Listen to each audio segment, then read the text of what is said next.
Hello and welcome to Prima Smile Dental Clinic. This is Dr. Ken. And before anything else, I just want to say congratulations. Kasi po, the fact na pinapanood nyo to, it means you are about to start your braces journey. And it means na you are finally deciding to take care of yourself. You know what?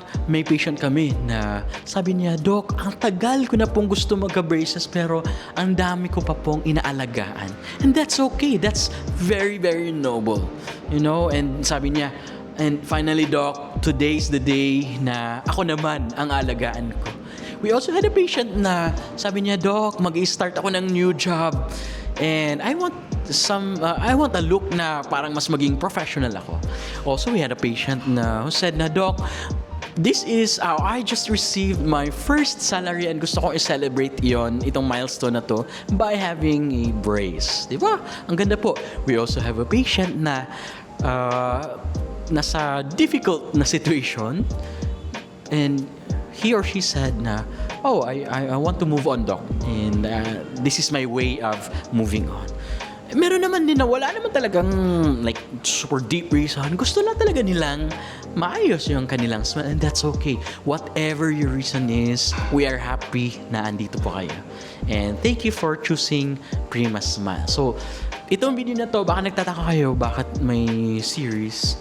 This is a series to answer some of the most common questions that you may have before starting your braces journey. So, kung ano mang marinig nyo as we go along here or may mga questions pa kayo hindi namin matackle, please do ask them.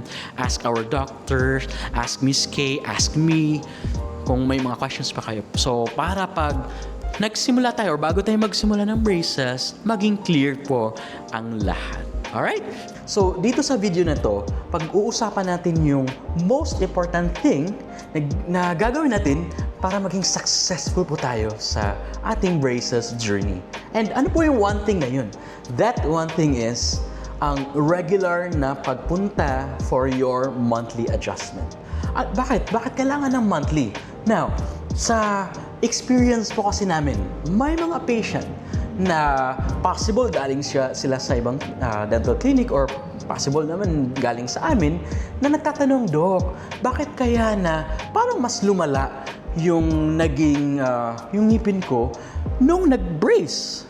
And nung tinanong namin and chinek namin yung records, nalaman namin na 3 months na pala silang hindi nakabalik or 6 months or even 1 year na hindi na nakabalik. So, ganun po ang mangyayari kasi di ba po, pag may braces, gumagalaw po yung ating ngipin. So, may chance po talaga na magbabago yung bite or yung mga ibang ngipin doon, uusli, mag-overshoot. Kaya po, very, very important po yung monthly adjustment para po na-monitor nila, Doc, para ma-check po nila na yung paggalaw po ng ngipin is naaayon po and sakto po yung paggalaw. Ma-adjust po nila pag may mga nausli or anything ganyan. And ma-explain din po sa inyo kung bakit gumalaw sila or if yung bite nyo ay nagbago. Tama po? So, meron po, bawat patient po, iba-iba ang response time sa braces. Okay? Meron po kami mga naging patient na 1 month pa lang or 2 months pa lang, meron ng noticeable na improvement. Meron din po na 6 months, saka pa lang nila napansin na may onting improvement. Meron din po na until now, or about a year, minimal lang po yung progress. So, if ganun po, whether mabilis or mabagal, huwag po sana tayong ma-discourage. Okay? Kasi nga, iba-iba po ang response time ng ating ngipin. No? Iba-iba po ang patients. So, maging patient lang po tayo. Wala po kaming maipangako na specific time. Ang maipangako po namin na if bibigyan niyo po kami ng opportunity, papasok pa kayo monthly, we will try our best na mas mapabilis and mas maging effective ang paggalaw ng inyong ngipin. So ito po ang policy po sa ating appointment.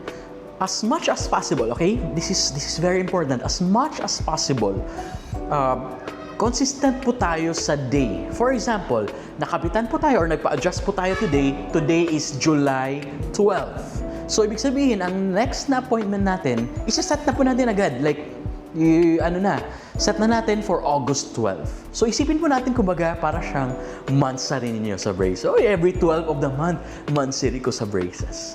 Doc, paano naman kung hindi po talaga ako available next month sa 12? Okay lang, we understand, life happens, yung mga schedule natin, yung mga day off natin, hindi naman consistent.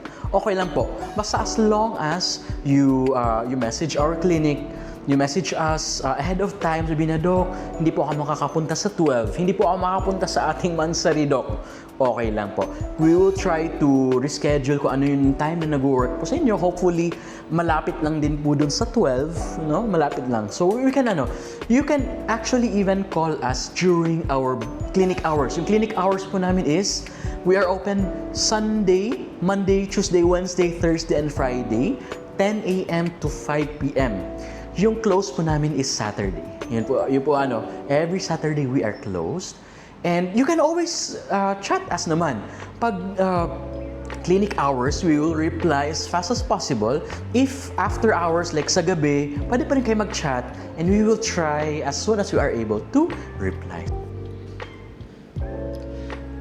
Regarding naman po sa pag natanggalan ng bracket, okay? Lalo na po sa simula, naninibago pa lang tayo, hindi pa sanay yung ating ngipin sa pressure. So, possible na matanggalan. Ang do not worry, it can happen. So, pag within 3 days po ng installation and may natanggal, free pa po yun pagkabit. Message nyo po agad kami and we will reply as soon as we can.